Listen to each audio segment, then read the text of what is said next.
hello from your favorite Grasslands PR team. We're back this week with another reason why these overlooked and underappreciated ecosystems are objectively the best biome. I'm Rachel. I'm Alan. And I'm Nicole. And today we'll be talking about native gardening. Native gardening? Yeah. Aw.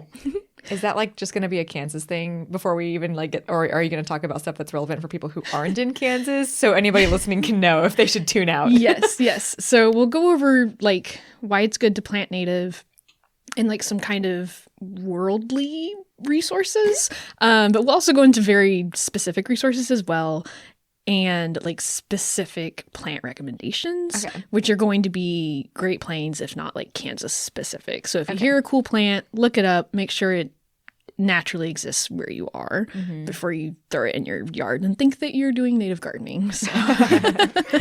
Yeah. Good plan, yeah. Yes. Okay, cool. Every time I see a wildflower packet, I'm very dubious about whether it's wild in my area. And that's always a concern I have, is that people think they're doing something good and it's actually, you know. Yeah. Right. Like the whole Cheerios thing. I'm sorry, what? What? You know about this? This is only in my circle? Oh, no, I do remember this. This was like a couple years ago, right? Okay. Yeah. Cheerios, I don't know. Can we say this? It's too Yeah. late. Cheerios, They don't sponsor us. fair. They gave out like native seed wildflower packets in their boxes of cereal. And it included horribly invasive, aggressive plants in the mix. Like, not just like, oh, they were marketed at U.S. audiences and they had like European plants, but like European plants that are really aggressive and like terrible. Oh, wow. So, yeah. Oh, God. Nicole, do you mean to tell me that Honey Nut Cheerios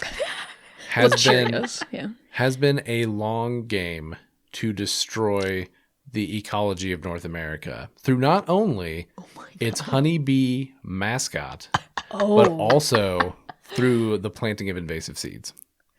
I don't think I can legally say that. But like, you know? Big if true. It leaves questions. Okay. It does. It does. This is a more fun conspiracy theory than some I've heard. So. Yeah. I dig it, honestly. It's Sorry, Cheerios, for the slander, that's true. but you can't sue us because we don't believe it. There's a slight cut in the podcast at this point because we began accusing General Mills, the manufacturers of Cheerios, of some pretty intense conspiracy theories regarding the destruction of North American ecosystems. That makes it sound like it's untrue. It is citation needed. Okay. But they did demonstrably distribute really bad wildflower seed mixes. They did do that. But we have to choose to believe that they did it from a place of goodness. That's right. And ignorance. Yes. Incompetence, not malice. Yes. There we go. Yes. So you're off the hook this time, Cheerios. Were we? Do it again and And Nicole's coming for you. yes. That was not a threat for legal reasons. Oh, Yes. my gosh. Okay. Absolutely. Anyways. So, native gardening, Nicole. Yes. How do you do it?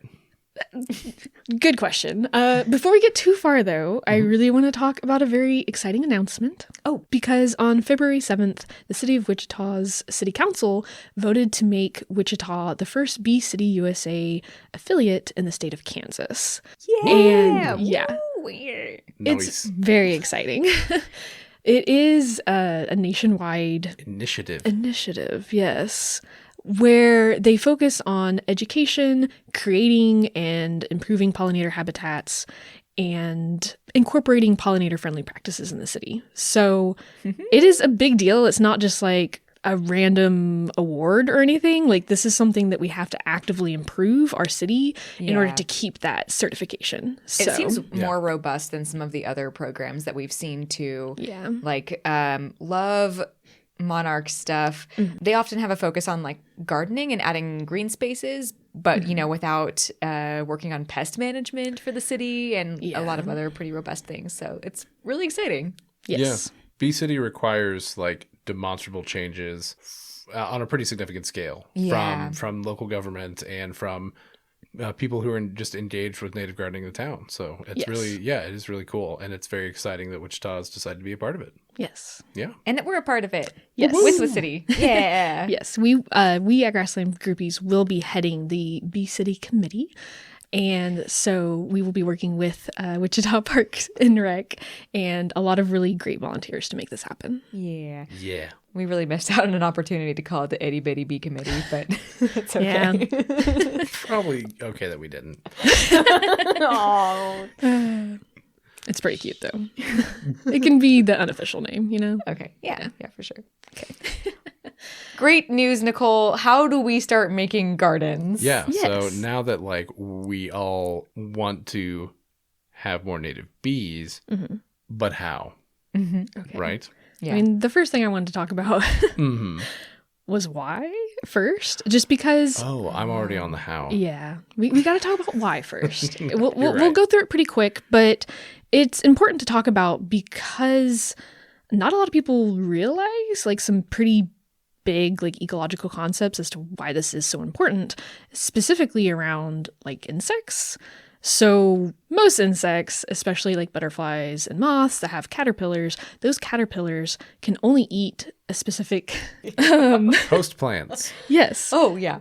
So I feel like the concept of host plants is something that people are vaguely aware of, but not just how like specific it can be. Right. Some species of insects literally can only use like one family of plants or even one specific species of plant to raise its babies on. Yeah. So if they lose that one plant, they just die. Like there's no hope for them. Guess I'll die. Yeah. Yeah, like they cannot raise their young anymore. They're lost. So these relationships are very, very important to their livelihood. So Yeah, I feel like people are somewhat familiar with monarch caterpillars and their Yes. need for milkweed and stuff. Yeah. So that's a nice like entry point for, oh yeah, tons of other insects are very specific too. Like they Yes. only need violets or whatever. Absolutely. And even with like monarchs, like they can use like almost any species of milkweed. So good for them because that's not always true for all Right, insects. What's the most specific one you know of? I mean, there's a cycnia moth that uses dogbane, I think. Like the one plant? Yeah. And then there's like skippers only use grasses, and a lot of times it's one species of grass. But yeah, and this is like one of my favorite topics is like the relationship between insects and plants. And these relationships are so precise, not only like it's the color of the flowers, it's the shape of the flowers that can also be very, very important. Actually? Yeah. Okay. Yeah, like whenever you're thinking of like adult insects visiting flowers, Oh. the shape and the color of those flowers is extremely important. Okay. So then when you get into, the reason why we plant native over non-native is those non-native plants have not evolved with these insects. The insects either don't know how to access the food within, literally cannot eat it, or there's even if you see pollinators visiting non-native plants, there's been research showing that they're not getting as much benefit as if they had visited a native plant. So the nectar rewards in like a European daffodil for our native plants here in the US is not the same, and it's not as good as a native plant would be for that insect. Okay. Just like nutritionally speaking? Yeah. Oh, wow. Yeah. Interesting. Yeah.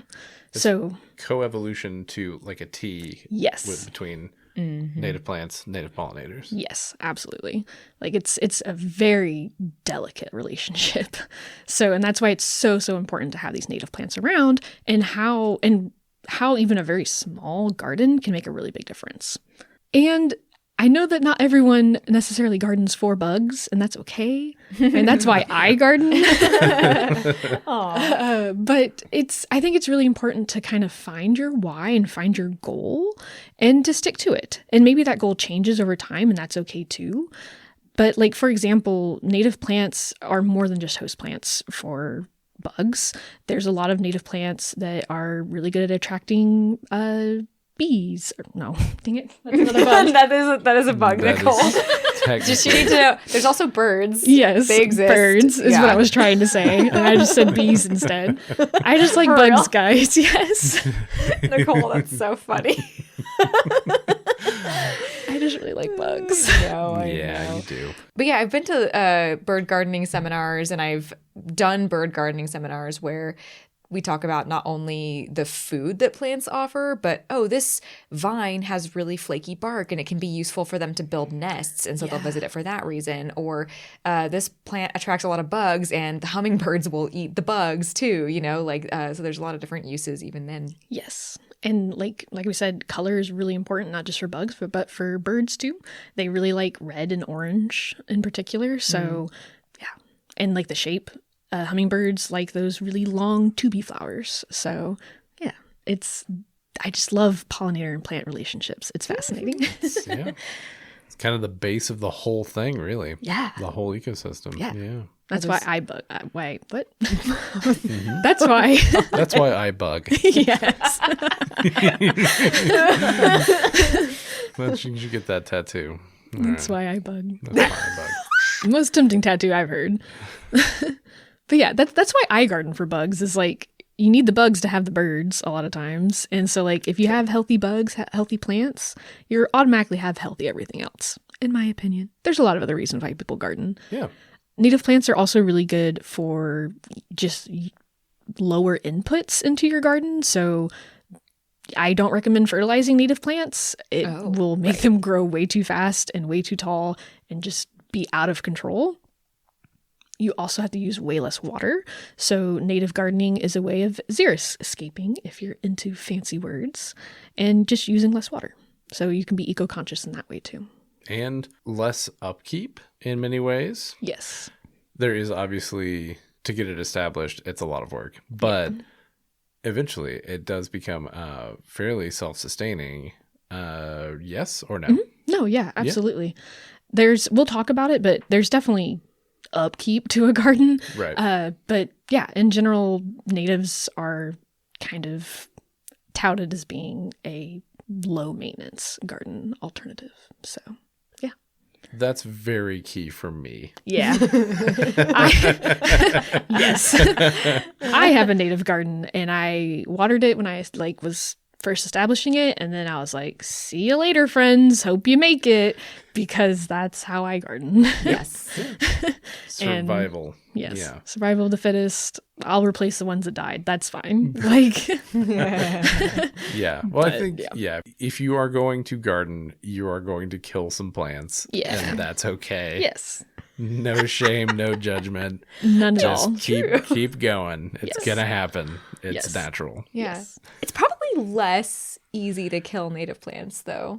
One would hope. I would think. Because they've evolved to be here, wherever here is for you. Mm-hmm. So, yeah, they're very well adapted to the environment in which you are planting them. And so they don't need to be babied like a lot of other plants that people insist on putting in their yards. So, and I feel like the third big thing that people like to garden for, like a why that might speak to you if it's not eco-friendliness or wildlife, would just be straight beauty and aesthetic. So that's a big reason why a lot of people garden. And native plants are very unique. They have a lot of different, very fun shapes, colors that last all year, versus a lot of plants that you see in greenhouses. They don't bloom very long and they don't come back the next year.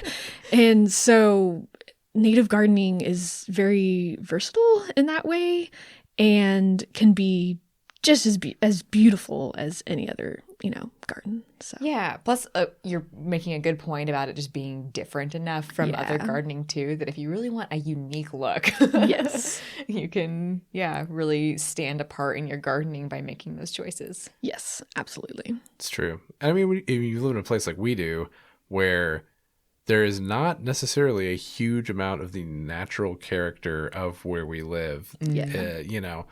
It's native sad. gardening. Yeah, well, I know it is sad, but native gardening is a good way to restore a little bit of that and give a sense of place to where you are and where you live, and it's nice. Yeah, Yeah, absolutely. and purdy. It's birdie. So whatever your why may be, whatever your goal for gardening may be, it's probably going to be different from mine. It's going to be different from Rachel's. It's going to be different from Alan's.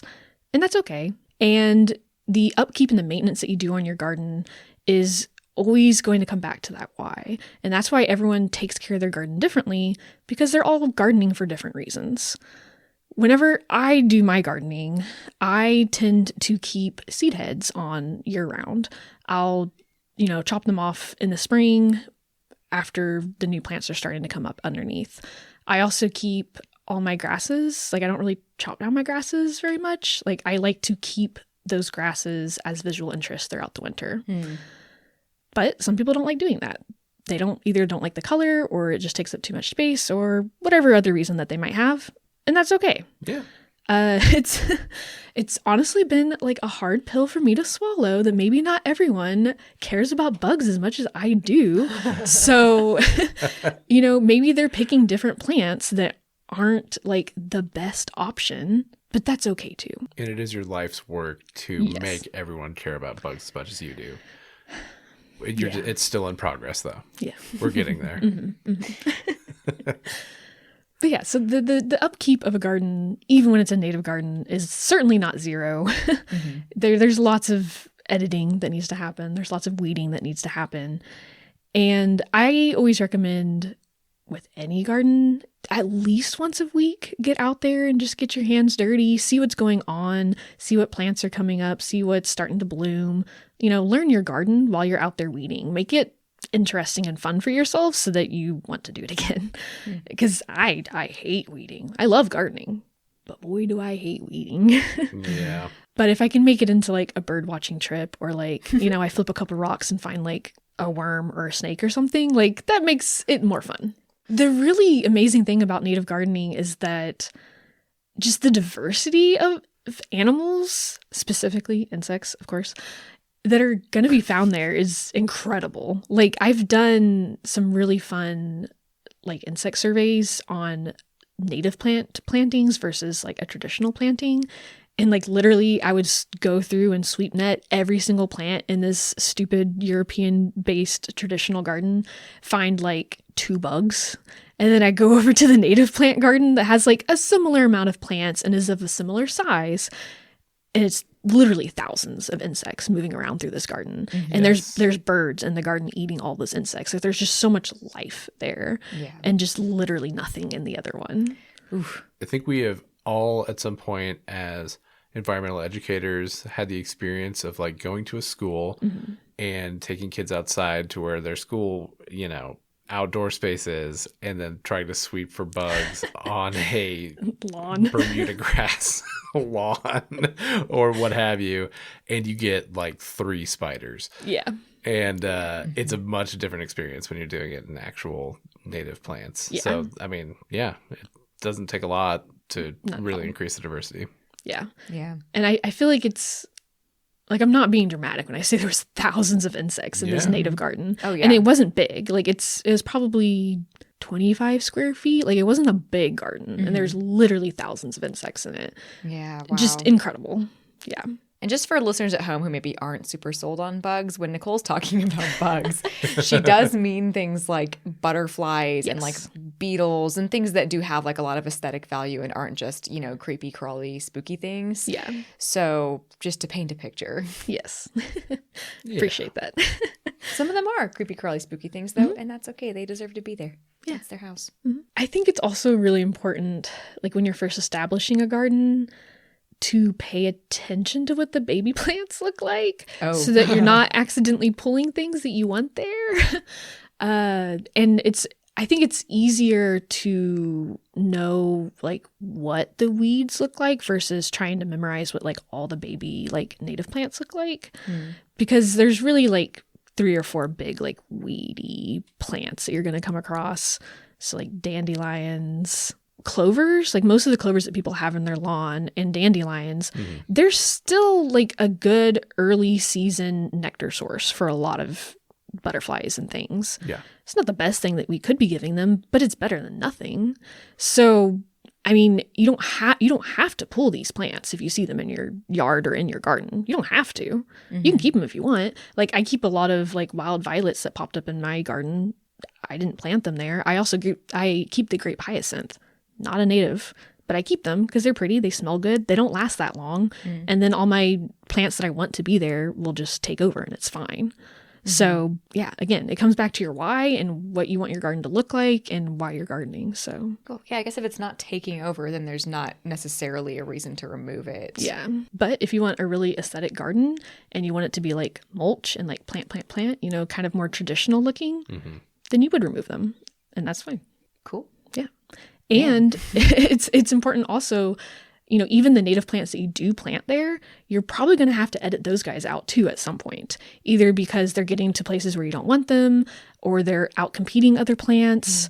So I think that that's important to talk about too, is like, it's not just plant it and forget it, even with the native plants that you want to be there. This is reminding me of Brad from Dick Arboretum warning us about like some of his experience building native gardens and choices that, like, having planted them, he now realizes, oh, this plant here is really, really aggressive and took over the entire garden. And so now I know how to use it better in new spaces. Yeah. And I think that that's also really important to point out is a lot of these plants act way differently in a garden than they do in like a prairie or like in a forest or wherever you're getting these plants from. So like, for example, my favorite example is snow on the mountain.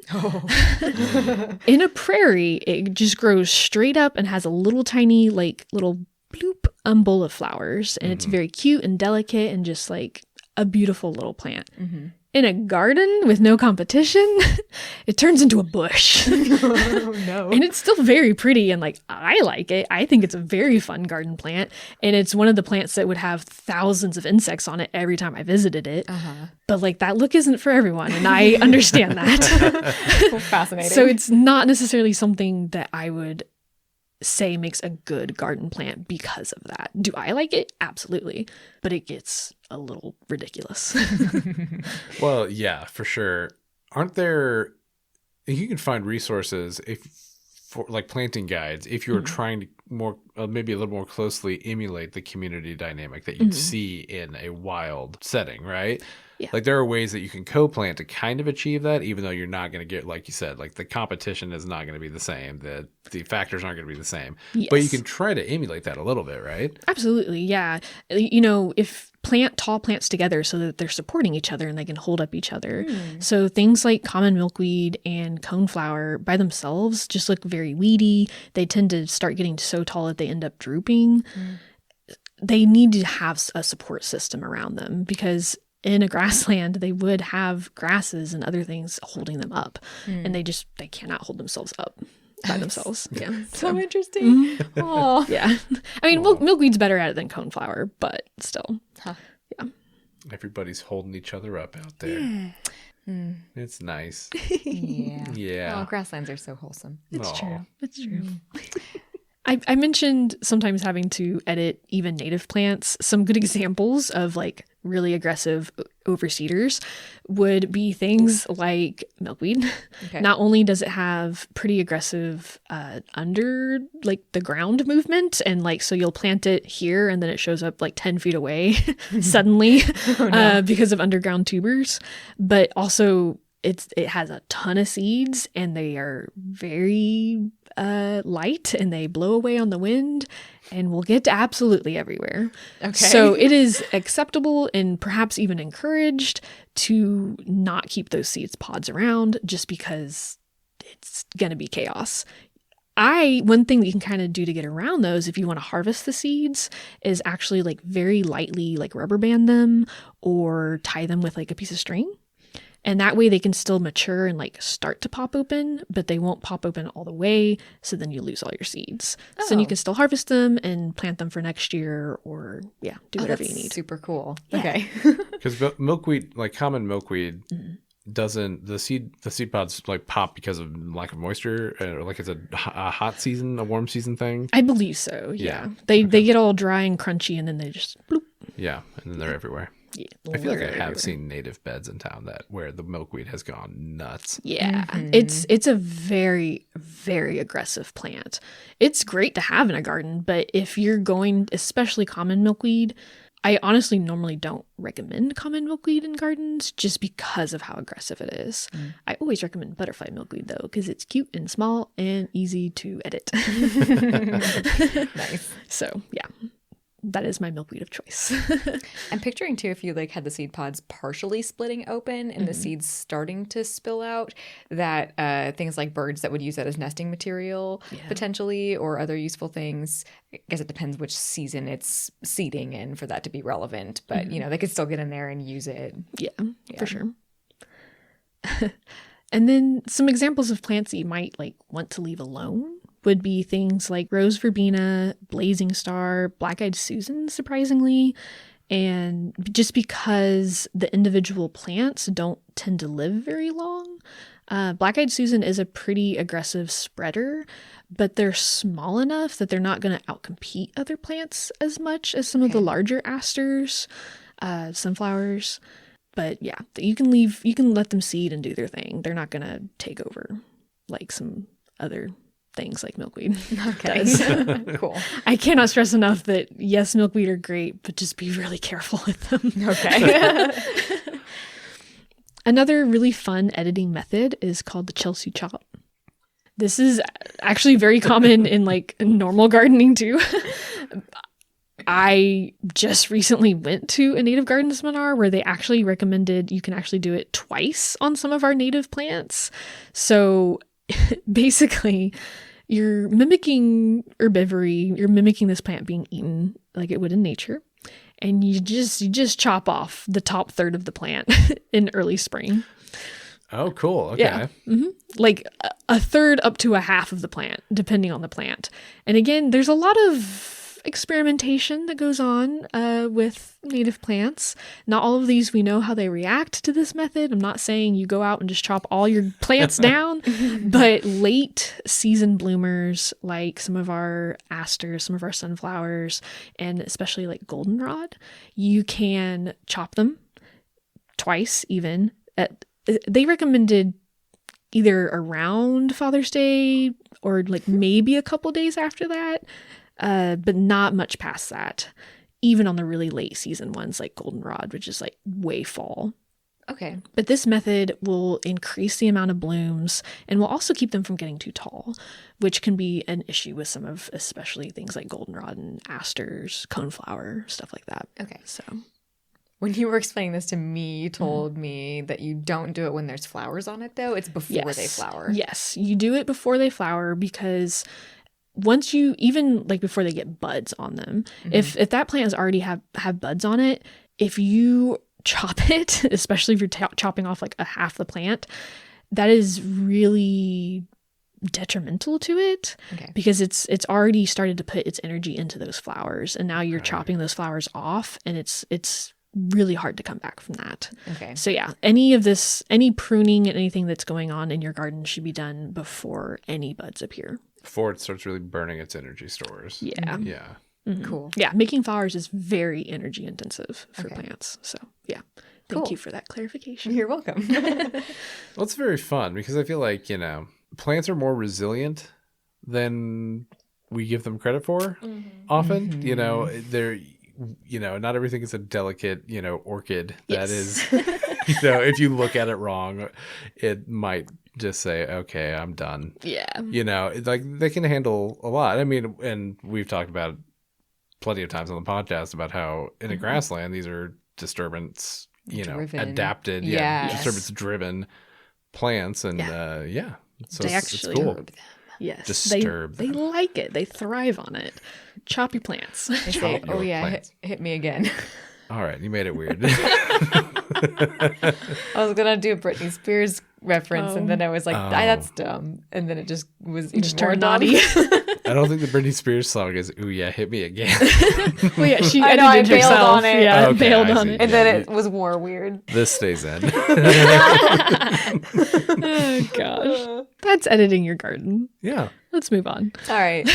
And can I just say also one thing you said about especially about Brad Durr, who's a friend of our organization. Yes. With Dick Arboretum. Dick Arboretum, yes. course. Great people up there.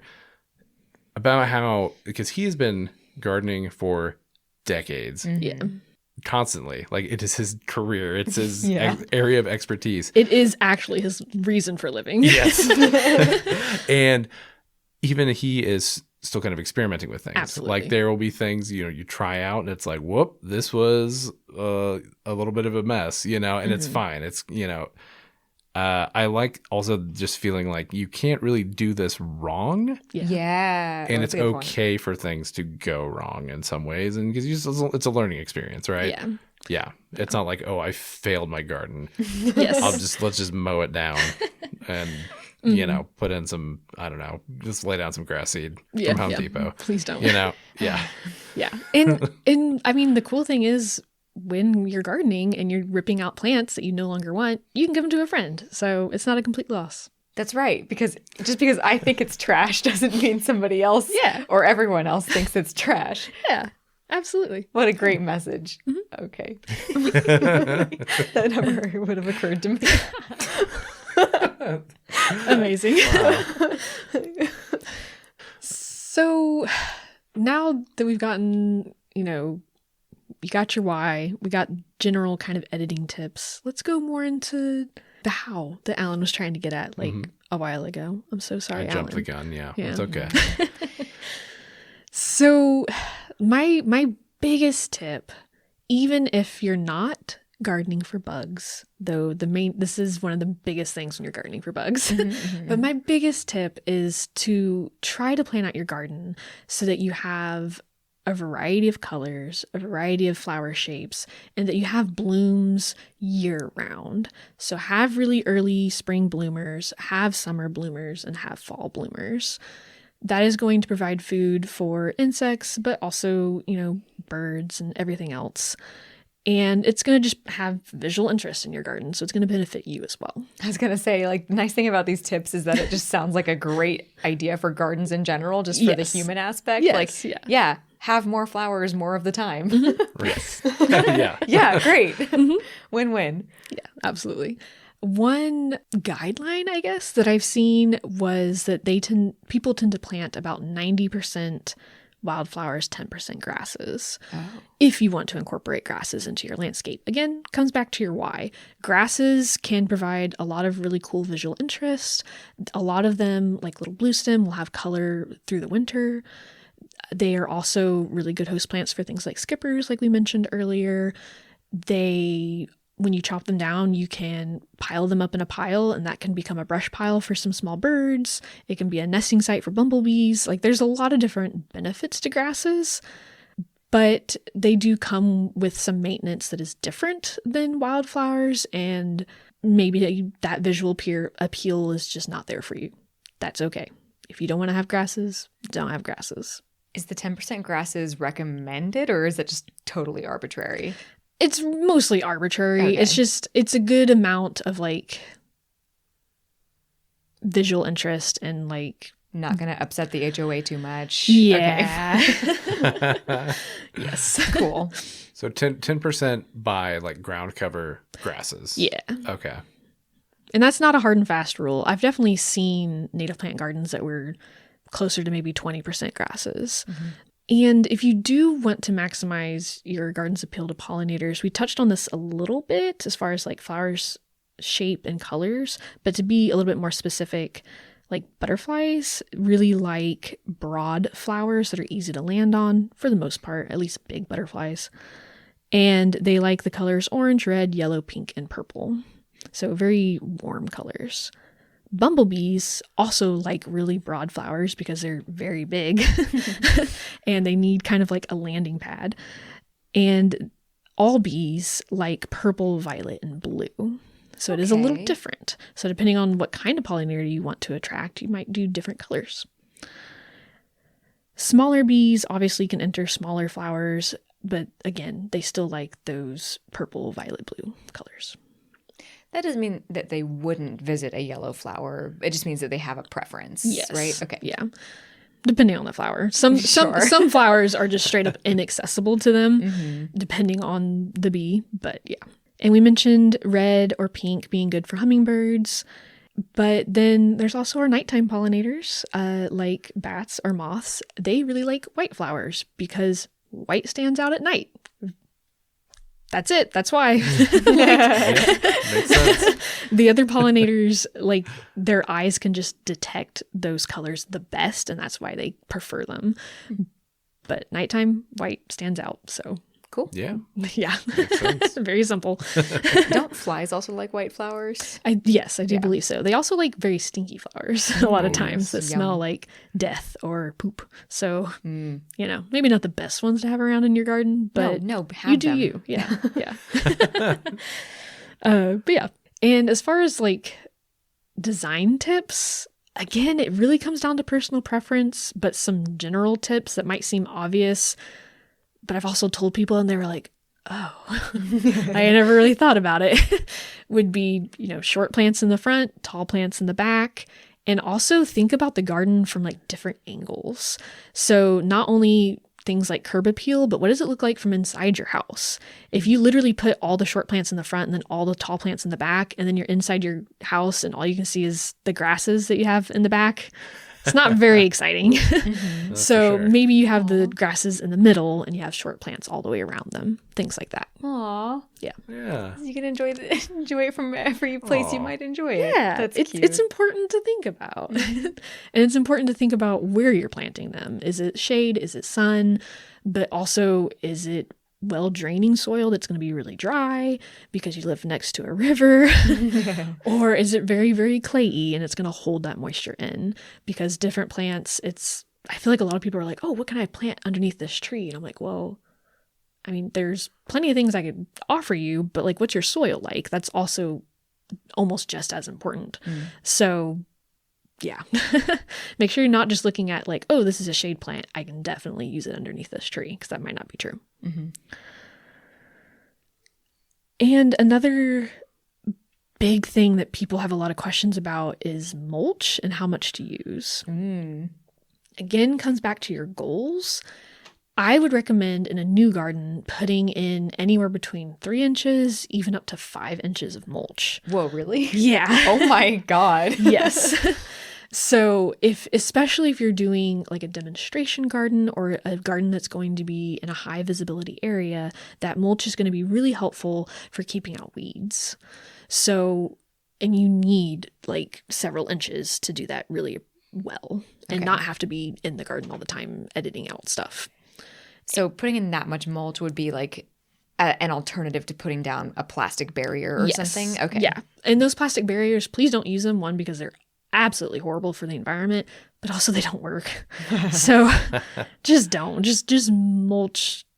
If you think you have enough mulch, put another inch down. Like, you can't have too much. Just completely coat it. Yeah. To cover the existing whatever. Yeah.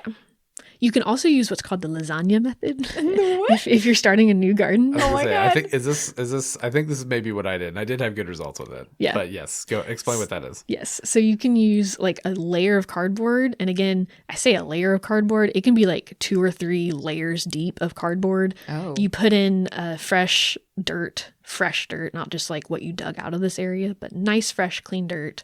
And then you put in your whatever kind of mulch you want to use. So...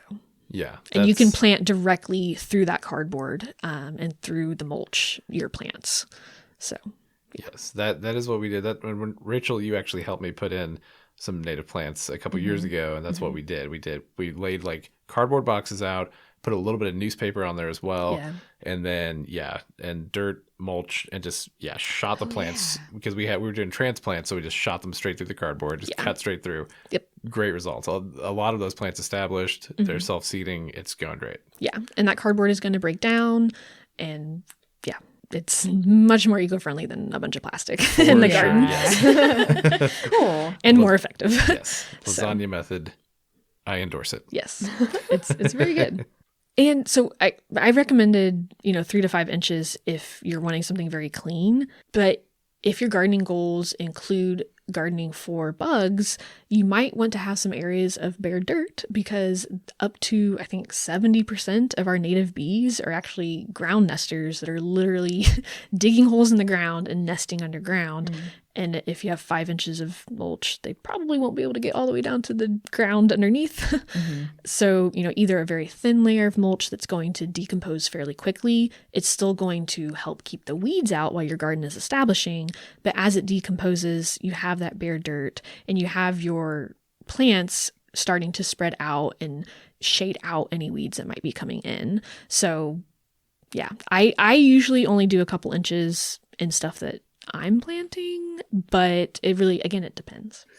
Also, birds will take dust baths in it. Oh. I just need to add more non-bug content. Sorry. That's fair. That's true. I already admitted that I only think about bugs when I plant, so you I appreciate said you. bee instead of bird earlier, so yeah. Yeah. Another big question that I get a lot is, should I plant seeds or should I plant plugs, so little baby plants? I usually recommend that people just do plugs or they do a plug and seed mixture. Native gardening is already a very patient process, especially for prairie plants. In general, whenever you start a prairie garden, the first year you might not even get flowers from all your plants. The second year you start to get flowers. They might start, maturing a little bit more, but it's that third year, which sounds so long, but it's the third year where you get that wow factor when the plants are starting to spread out and they really start to look good. So if you're starting from seed, you're just prolonging that process by 6 months to a year. Oh, wow. Okay. So it's certainly an option. I've done gardens that were just plugs and I've done gardens that were seeds and plugs. Both were valid and they ended up being very beautiful gardens. But yeah, again, comes back to your goal and how you want your garden to look. So, and how impatient you are, it sounds like. Yes, that too. The waiting is tough. Yeah. It's very tough. Would you say with seed, well, first of all, the timing is going to be very different because like with native seeds, they need to go out in many cases and be exposed to the elements for long enough for that seed coat to like break down before they can germinate, right? So that there's a whole other kind of thought process with seed too. Yes. Yeah, you kind of have to know more what you're doing with seeds. Not that Check. it's yeah. Don't know what I'm doing. Not that it's impossible and not that you can't have great success with seeds, but it's a little bit harder. Yeah. And so that process is oftentimes called cold stratification, and it is something that you can do like in your fridge, or like I recommend if people want to do seeds, collect them in the fall, put them out in like an unheated garage or like out on your front step somewhere, and just literally just leave them outside over winter, and that will get them ready to germinate in the spring. Cool. So if you do it in your fridge, you can actually speed up the process significantly by doing what's called wet stratification. So it goes from like a minimum of 2 months of cold to, if you keep them just slightly moist, like wrapped up in a paper towel, I believe it cuts it pretty much in half. So in a month, you can be ready to plant those seeds and they will germinate. So, nice. Yeah. Do you find, like, if you are clearing a spot that was previously weedy or previously lawn and then trying to plant from seed, do the seeds compete well with whatever exists in the seed bank of that site? Or is there just a lot of weeding up front? Is there do you need to do something to kind of nuke that spot before you seed it? Like, do you have any, like, what do you suggest on that? Yeah, no, that's a great question. I, as someone who did not do this, I would recommend taking out the top 4 inches of soil and I don't know what you want to do with that. You can give it away to a friend who wants some turf grass, I guess. But getting rid of that and putting in fresh soil that doesn't have that seed bank, because especially things like crabgrass are very difficult to combat, and almost no amount of mulching will take out that grass. Yeah. Okay. It's extremely difficult. You could also tarp the area or place down cardboard boxes and put rocks on top of them and kill that grass completely. So you would do that in the fall. Oh, solarizing is what they call that. Yeah. Solarizing the grass and completely killing it. It's kind of baking the ground underneath. Yeah. You can use a black tarp and do it in the middle of summer and nothing's going to survive underneath there. So, nice. Okay. That sounds, like a lot. Yeah. So, I mean, either killing the grass through I would recommend not chemical means, or removing it would be my recommendation. I have planted like on top of like semi-weeded kind of pulled out grass. It came back and was just a mess and was a constant struggle. Yeah. And I've heard, because I don't have access to those gardens anymore, I've heard that they're basically just grass now. So Yeah. Oh man. Yeah, it's frustrating. something else that I wanted to touch on that is a little controversial. Oh, hit us with that controversial stuff, Nicole. Only in the native plant world. Oh, okay. A lot of people maybe don't realize how controversial this is, but I know. Is nativars, so cultivated natives. Oh yeah. Okay. So Okay. What was the term you just used? nativars. Nativars. Okay. Yeah, Okay, yeah. cool. I personally do not like nativars. So for the same reasons that non-native plants are inaccessible a lot of times to our native pollinators and our native wildlife, nativars sometimes, not all the time, will have like different colors of flowers, or they'll have longer lasting blooms or bigger blooms that are now negating at least some of the benefits that they would otherwise be giving to our pollinators. And something else, again, we mentioned how the non-native plants don't even provide like the nutritional value that is needed. There's not really been studies on nativars and how their nutrition differs from native plants. So it might not be an issue, but it might be an issue.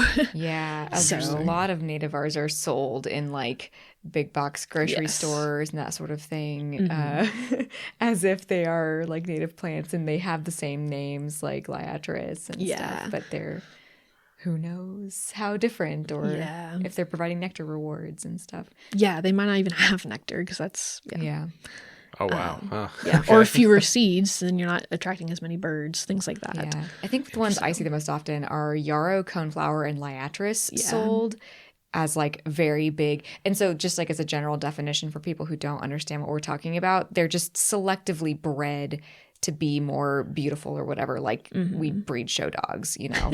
So Is the idea kind of like for like native plants for people who are like, you know, might plant annuals, right? Like who that might, you know, want to have like a nice, okay, it's springtime, I want to, you know, get my flower garden going. Don't want to wait 3 years. Like, that's kind of what the nativar's purpose is? I feel like, that's probably part of it, because I guarantee you we've bred them to be quicker producing and like produce more flowers, which again, it might not be a bad thing, but maybe it is. We just don't know. There's also a lot of nativars, like especially with the grasses, that are significantly different colors than the natives that they're based off of and like originally bred from.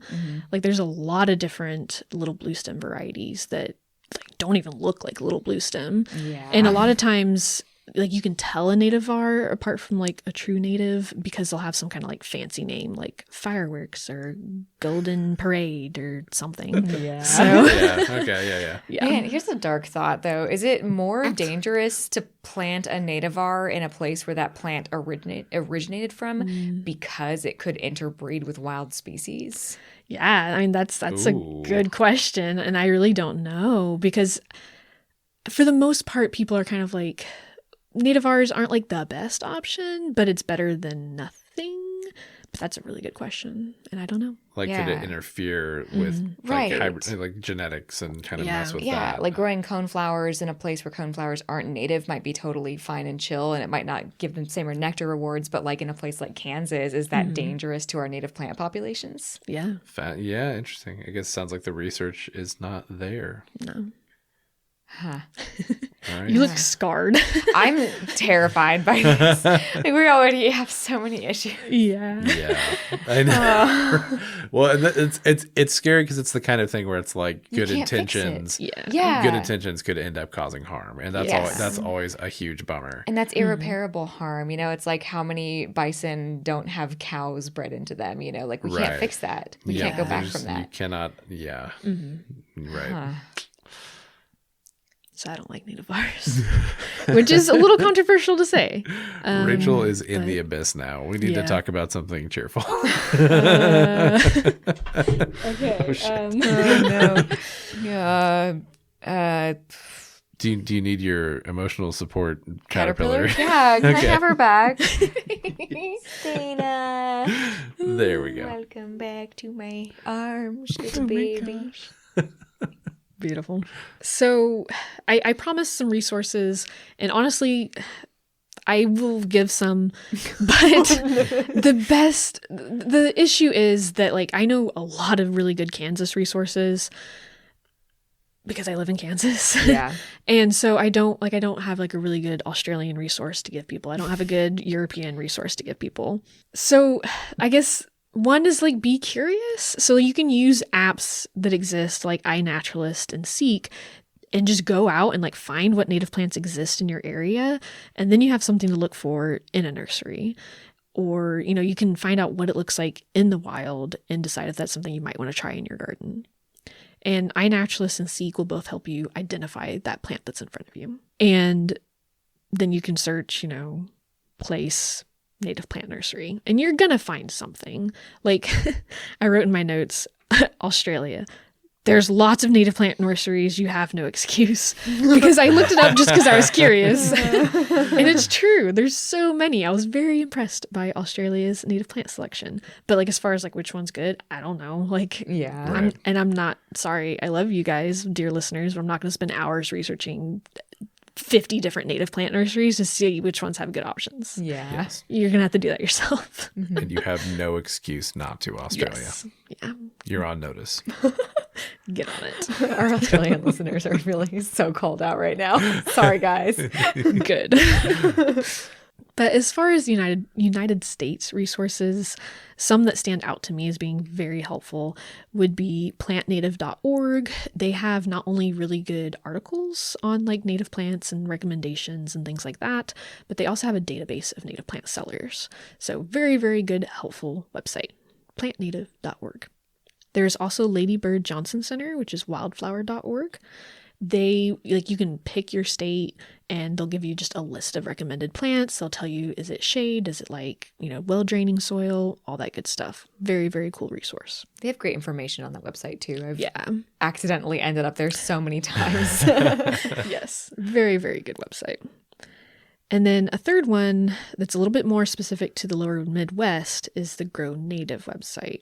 Again, has a ton of native plant sellers, a lot of really good articles, and they also do very good webinars.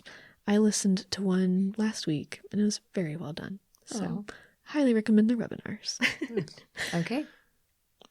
I did find in Europe, I found a website called floraveg.eu.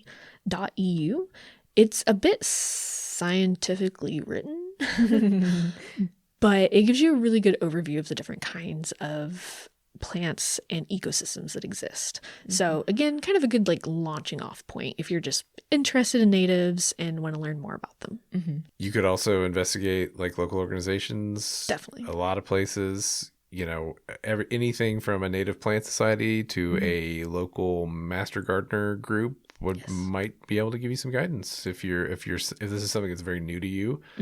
You really don't know where to start, and the idea of doing a lot of research on your own is daunting. Then, you know, if you want to talk to some people and see what they're doing, and Absolutely. always look around your town, you know. Yeah. Plant nerds love to talk plants. So For sure. I'm sitting across from one right now. yes. Yeah. So And always vet wildflower seed packages. yes. Ooh, yes. Please Google every species that's in that mix because Yeah. boy howdy. Compare it to your Whoops. Lady Bird Johnson Wildflower Center state list. Yes. A couple, I left this off, but a couple really good Kansas specific resources would be Dick Arboretum of the Plains. Amazing resource. They have Absolutely. native plant sales. They have one of the most ridiculously detailed like websites that's just like full of blog posts about like anything you could possibly ever want to know about native plants, at least in Yeah. Kansas. Like, what do I plant in the shade? Stuff about specifically about grasses and upkeep, stuff about converting your lawn to buffalo grass. Like, you can find anything on that website. There's so much information there. It's very cool. Yeah. And then another one would be kswildflower.org or the Kansas Wildflower app, which is very cool because you can sit in front of this weird flower and be like, okay, it's yellow. It has 5 petals. And it just, it Yes. slowly narrows it down and helps you identify the flower in front of you. And I kind of, while Seek and iNaturalist are cool because they kind of do it for you, it's fun to use like a field guide or like the Kansas Wildflower app just because it encourages you to like look really closely at it, and you're probably going to actually remember the identification because you had to work on it a little bit. True. So at least that's for me. Every time I identify something with the Seek app, I'm like, cool, and then I just immediately forget it. So Well, because you don't have the tangible memory of saying, oh, it does have leaves that are opposite from each other, Yes, yeah. or whatever sparked your recognition of it. Right. You haven't actually taken time to observe. Yes. You've just pointed your at it. your phone Yeah, at it, right, and it told you what it was. So it's nice. It's a good exercise. Yeah. Absolutely. But yeah, that is all I have. Do you guys have any questions? I mean, some of mine were answered, like in terms of I don't want to mow my lawn, so I would. No, okay, but no, but yeah, you talked a lot about the xeriscaping and how it saying that native gardens are low maintenance comes with a caveat of eventually, right? It can be a lot of work to get them to get your site prepped to get them established. But that's true for any garden. That's true for any garden, yeah. I guess one thing you touched on, especially since we talk about grasslands, and when we're talking about native garden, what we're talking about is usually prairie plants. Yeah. Not a lot of shade on a prairie. Yeah. Some, not a lot. A lot of shade in yards. So Yes. what are some what are some of those native prairie plants that would handle the shade? So surprisingly, there are quite a few that can handle at least light shade. So things like some coneflowers, not all, but some coneflowers do okay in some shade. They might get kind of tall and gangly because they are looking for sun, but they won't die. And then you can do something like the Chelsea chop method and chop them down to hopefully keep them from getting too tall. So it is an option. Some better options would be, I mean, you can have prairie plants in the sunny spots, but then under the trees, plant something from a savanna or plant something from a forest. So something like a cardinal flower, they grow along stream banks a lot of times, so they need a lot of water, but they grow underneath trees, like they grow in forests. Or Joe Pyeweed is technically like a prairie plant, but it does surprisingly well in the shade. Columbines also do very well in the shade. Solomon's seal does very well in the shade, but it is, again, it's not a prairie plant. It is a forest plant. So, I mean, it's okay to not just plant prairie plants because these are still native plants that are still providing a benefit. So, yeah, do what makes sense for that space. Yeah. That's a good message. Yeah. Because, like you'll have spots in your yard that aren't ideal for maybe the plants you want, but there's definitely something native that could probably fit in that space. 100%. Like, there are people who get, who have spots in their yard that are like have depressions where a lot of water collects. Yes. And we've seen people like plant buttonbush or something like that, which is a riparian plant, but you plant it in a very soggy area and it's like great, so exactly. there's a spot for whatever, I guess. Yes, Yeah. absolutely. And if your yard is full of a lot of shade, that means like the way that yard is functioning as habitat is probably not prairie-like anyway. And so the animals that might be there trying to use it wouldn't necessarily be prairie plant or prairie animals. Yeah. It's like you're never going to get a meadowlark at your bird feeder if you're in the city, they're not the ones utilizing it. So, yeah. For sure. Yeah.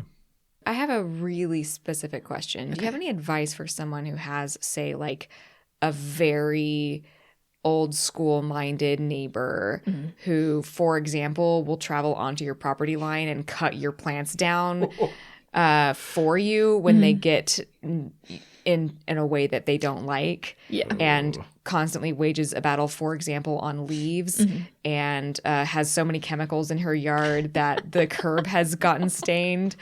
If you have a neighbor like that, is there a way that you can cope and make your more naturalistic yard appealing to them? Something about that seemed very personal. It is. If you had a really specific neighbor like that, my really specific advice for you, I think this is a really good thing to talk about because native plants do kind of get a bad rap as being weedy looking. And part of that, I feel like, is just people using the wrong plants and not being intentional with their planting. So I mentioned things like butterfly milkweed over common milkweed. There are a lot of native plants that grow very compactly and grow very cleanly, or that you could trim in such a way that they can become very clean and nice and pretty. Keeping up on your mulching, I think, is really important if you live either somewhere like with an HOA or somewhere with very nosy neighbors, because it's going to keep the weeds down. It's going to keep it looking more traditional and nice. I would say probably avoid most grasses, especially something like a switchgrass, which is very knotty, like not knotty, but it nods. It's top heavy.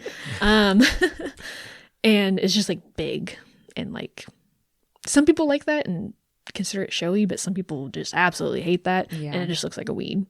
So something like little blue stem would be a better option if you want to include a grass. And also just making sure that your landscaping looks intentional. So have a border on it. It's amazing what a border can do.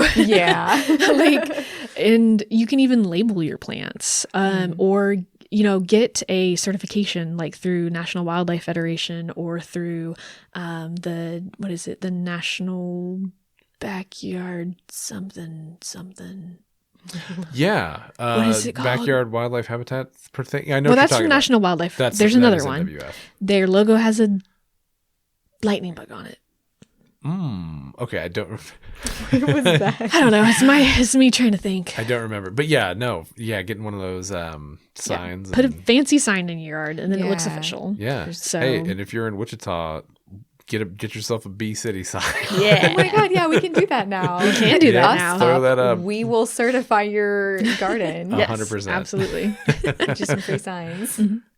Another option would be to get your yard certified through something like National Wildlife Federation, or insert state here, Wildlife Federation, like Kansas Wildlife Federation, or something through the Homegrown National Park. You could do monarch waste stations if you have milkweeds in your yard. There's lots of different options out there. Each one of those do have different requirements. So like monarch waste stations, I believe they have to have milkweed and then like 3 or 4 other species of plants, and you have to have like different bloom periods, I think, are the requirements there. But like National Wildlife Federation it's more of a holistic approach, I guess. Like you have to have not just plants, but you have to have like a bird feeder or bird bath. Like you have to provide not just food but also water and Shelter. Yes. Thank you. And food can look like the plants you're providing too. It doesn't have to be like a food station or a pile of corn or something. Absolutely. But yeah. Probably not a good idea to just throw a pile of food in your yard. Unless you're gardening for raccoons, in which case go for it. Yes. Weird choice, but live your dreams, man. Yeah. But yeah, so each one of those certifications look a little different. What's the homegrown national park? It's just another certification. I mean, it's not just another certification, but it is one that's becoming a little bit more popular recently. Okay. And I do like it. Just the name is really cute, like Homegrown National Park, like a national park right in your backyard, like, and they have a freaking firefly in their logo, like. Again, biased, but at least I acknowledge it. Yeah.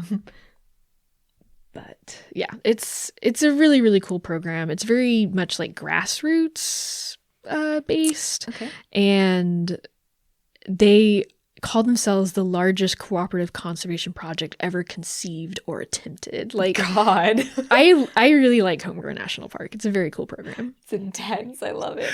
Yes. Ever conceived. Yes. You've never even thought about something this awesome. I love it. Yes. Oh, wow. So their goal is to have 20 million acres of native plantings in the U.S. That's big. I can conceive of something bigger.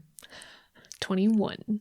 Ever There you go. conceived. Done. Yeah, Take done. that. Wow. Take. What are the requirements like for them, though? I'm not 100% sure what all the requirements are, but I just really like them. They have a lot of really good information on their website also. And one of the founders was actually Douglas Tallamy. So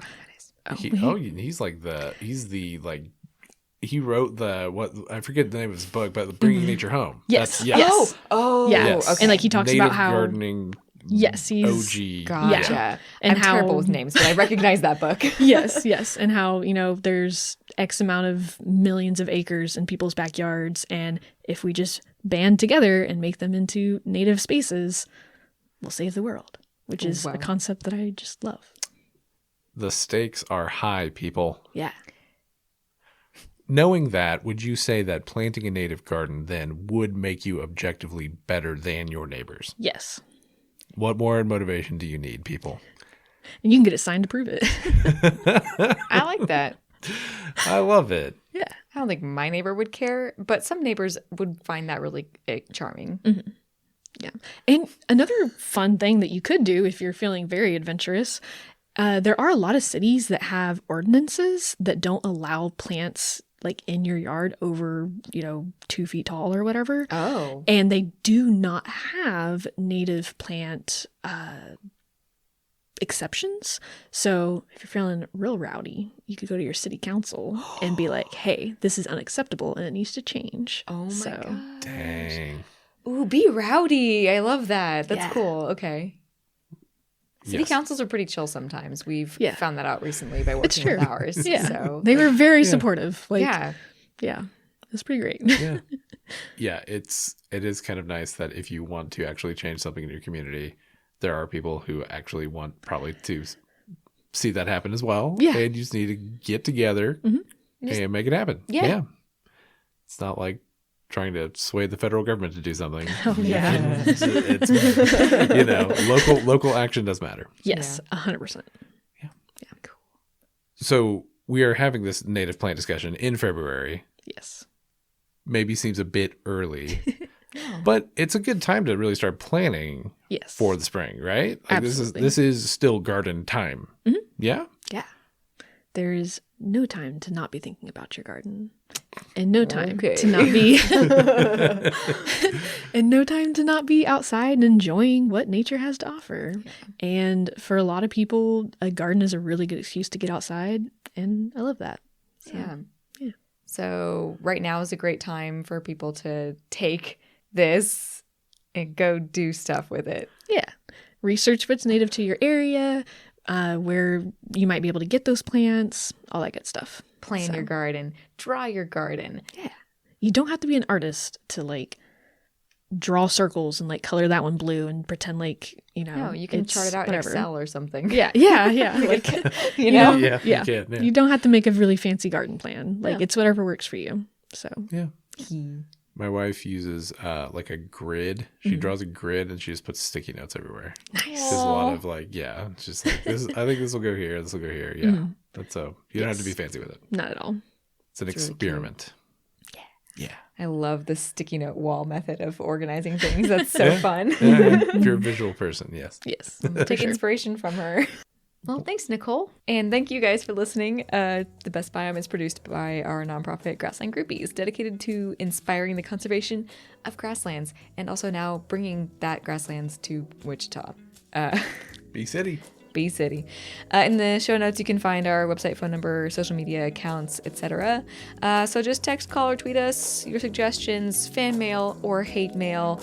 And if you enjoyed the show and want to support us, just tell your friends about us. You can also leave a review for us on Podchaser or Apple Podcasts. Whatever you do to support us, we appreciate it because we literally could not do this without your support.